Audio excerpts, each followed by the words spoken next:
Salut les gens et bienvenue dans cette vidéo. Encore une vidéo en voix off, puisque je peux toujours pas rouler en moto. Dans cette vidéo, je vais un petit peu vous parler de l'accident qui m'est arrivé en cette fin d'année 2016. C'est la raison pour laquelle je ne donnais pas de nouvelles ni sur les réseaux sociaux, Twitter, le forum, YouTube, etc.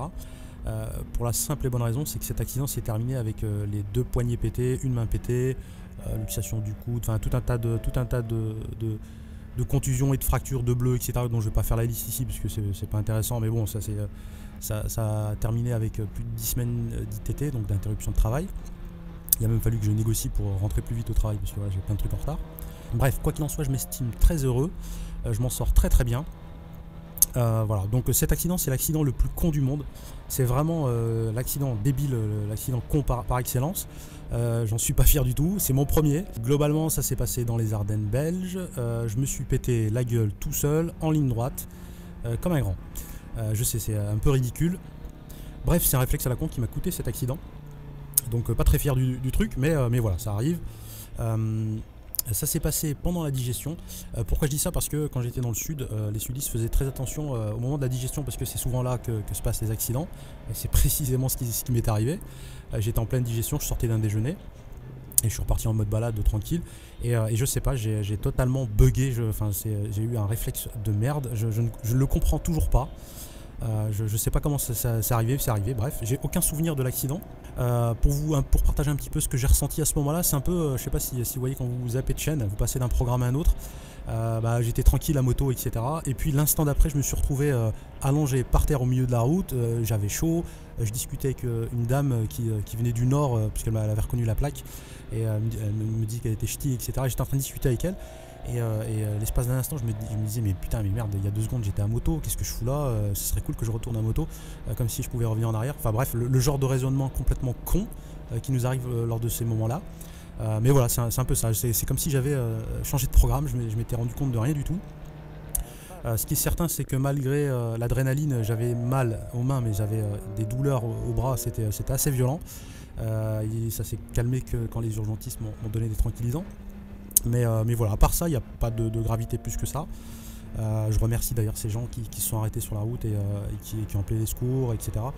L'urgentiste qui s'est occupé de moi, c'était aussi un motard avec un GS6, je sais pas si on dit ça, un mec qui a une GS. Donc Dieu merci, mon équipement m'a sauvé la vie. Littéralement, puisque pour vous donner un ordre d'idée, le truc improbable, c'est que j'ai eu même une fracture du visage au niveau de la joue, sous l'œil. Voilà, avec un casque intégral, je vous laisse imaginer un peu le truc. Ça m'a fait un peu halluciner. Bon bref, c'est les médecins qui m'ont dit ça, je le sentais pas particulièrement, mais bon, il semblait que ça faisait partie de la liste de toutes les fractures que j'avais. Donc merci Bering, merci Chouet, merci Denez. L'urgentiste m'a dit que si j'avais pas le matos, je serais pas là. Il m'a même dit que j'avais du matériel de bonne qualité qui m'avait sans quoi ça aurait été beaucoup plus grave. Donc voilà, surtout les mecs, si vous hésitez à mettre de l'argent dans du matos, n'ayez aucun remords à mettre de l'argent parce que au moment où vous en avez besoin, vous le rentabilisez instantanément. C'est exactement ce qui m'est arrivé. D'ailleurs, petite parenthèse, le prochain matos que je vais acheter, je ne vais pas hésiter à mettre le prix. Il n'est pas question que je remonte sur une bécane si j'ai pas du matos top qualité et si j'ai pas un gilet airbag. L'histoire du gilet airbag, je vous expliquerai ça dans la prochaine vidéo plus en détail, le pourquoi. Voilà, donc le matériel a changé complètement les choses. Ça aurait pu être très grave, ça s'est fini par que des fractures, donc tant mieux. Alors évidemment, il n'y a pas de matos qui prévient des fractures. Mais bon, ça c'est les aléas du truc. Alors pour ceux qui attendent des images, vous en aurez pas. J'ai décidé de ne pas publier la vidéo de mon accident, bien que je tournais, hein, la caméra tournait à ce moment-là. Parce que j'ai pas envie d'afficher des accidents sur ma chaîne. J'ai pas envie d'afficher des road rage et ce genre de choses. Donc voilà, c'est un choix personnel. Je suis persuadé que beaucoup comprendront cette décision, d'autres non. Bref, donc ceux qui attendent des images, vous en aurez pas malheureusement. Alors, petite parenthèse pour les copains qui filment leur trajet. Quand vous filmez vos trajets, ça peut être bénéfique, ça peut vous aider si un mec vous tamponne et se barre. Par contre, si vous avez fait le con juste avant, ça peut se retourner contre vous.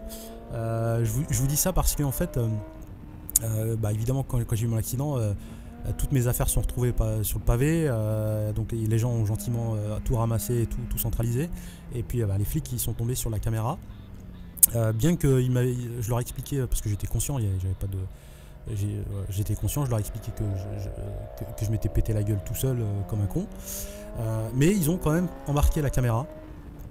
Et ils l'ont gardé tout le week-end, ils l'ont analysé pour voir comment ça s'est passé. J'étais à 110 sur une route à 90, donc c'était un peu au-dessus de la limitation de vitesse, mais bon, c'était pas un crime quoi. Donc ils m'ont un peu fait quelques remontrances à la fin du week-end, mais bon, ils m'ont pas fait chier, ils ont été très sympas. Les flics belges ont été vraiment très sympas. Et donc ils m'ont dit de faire gaffe, de rouler aux limitations, hein, truc normal quoi. Mais ils auraient pu me faire chier, ils m'ont pas fait chier.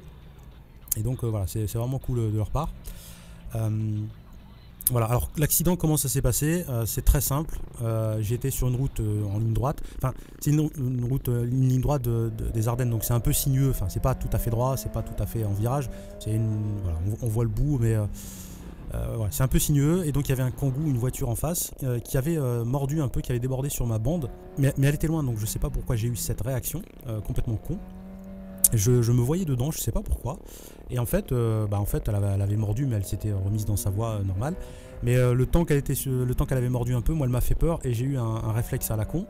J'ai mis un coup de guidon, donc j'étais à 110, donc évidemment le coup de guidon à 110, parce que je me voyais dedans, donc j'ai mis un petit coup de guidon pour passer sur le bas-côté. Et évidemment, ce coup de guidon à 110 m'a fait perdre le contrôle, puisque j'ai un peu touché le bas-côté et j'ai perdu le contrôle et je suis parti un peu en high side. Voilà, donc je suis parti, j'ai volé en l'air et puis j'ai atterri, il me semble, d'après la vidéo, sur les bras et tout le reste. Donc voilà comment ça s'est passé. C'est complètement con, j'en suis pas fier du tout, c'est l'accident le plus débile du monde, mais bon, ça arrive, ça arrivait pendant la digestion, donc j'aurais dû être beaucoup plus vigilant, et puis je le savais en plus, que pendant ce moment de digestion il faut faire gaffe. Mais je sais pas, c'est des réactions qui sont parfois incompréhensibles à moto. Et voilà, ça m'a coûté cher. Pour ceux qui s'intéressent, je me suis déclaré en tant que responsable, puisque c'était ni de la faute de la voiture, ni de la faute de la moto, ni de la faute de personne d'autre que moi-même. Voilà, j'ai été con, j'ai eu un réflexe de merde. Je paye les conséquences de cette connerie. Puisque évidemment un accident ça coûte une blinde, hein. Les franchises, racheter le matos. Et pour le matos, évidemment quand les urgentistes viennent vous chercher, ils font pas de détails, hein. Ils ont des ciseaux qui coupent super bien, ils ont découpé tout mon matos sans pitié quoi. Ils ont pas essayé de chercher à savoir si on peut l'enlever comme ci ou comme ça. Donc voilà, si vous achetez du matos et que vous vous retrouvez sur le carreau, faites gaffe parce que ça veut dire racheter tout le matériel. D'ailleurs ça me fait penser qu'il faut faut pas hésiter à prendre les petites options dans les assurances qui vous rentabilisent votre équipement, parce que ça coûte une blinde quoi, derrière. Alors pour la moto, elle a pas grand chose, enfin pas grand chose, il y en a eu pour quand même quelques milliers d'euros de réparation, puisque c'est beaucoup de plastique, bon les plastiques de BMW ça coûte une blinde, mais le cadre n'a pas été touché, le moteur pas touché, enfin elle avait rien de spécial, hormis du plastique pété. Les crash bars ont bien fait leur office. Voilà, donc la moto avait pas grand chose, au final la moto était moins abîmée que moi. J'aurais préféré que ce soit l'inverse, mais bon c'est pas grave. Bon évidemment j'étais en tout risque, donc c'est pris en charge. C'est pris en charge, ça sera pas donné, mais ça sera pris en charge quand même. À l'heure d'aujourd'hui elle doit être réparée, elle est encore chez BMW puisque je peux pas toujours la récupérer. Tiens, en parlant de ça, je fais un petit big up aux mécanos qui nous avaient accueillis quand on l'avait déposé. J'espère qu'on se partagera un petit godin, un de ces quatre, s'ils voient cette vidéo bien sûr. Voilà, donc à part ça tout va bien, je me remets tranquillement. Lors de la prochaine vidéo je vous détaillerai un petit peu plus ce qui m'est arrivé, la frayeur que je souhaite absolument à personne. Pendant 24 heures j'ai vécu un cauchemar absolu, vous comprendrez pourquoi. Voilà. En attendant, merci d'avoir regardé cette vidéo jusqu'ici. Je sais qu'elle est un petit peu longue, la suivante sera aussi un petit peu longue, je le crains. Voilà, donc c'était pour vous donner des nouvelles, vous expliquer pourquoi je ne donnais pas de nouvelles surtout. Donc merci d'avoir regardé cette vidéo jusqu'ici, je vous dis à très vite pour une prochaine vidéo. Salut les gens, tchuss.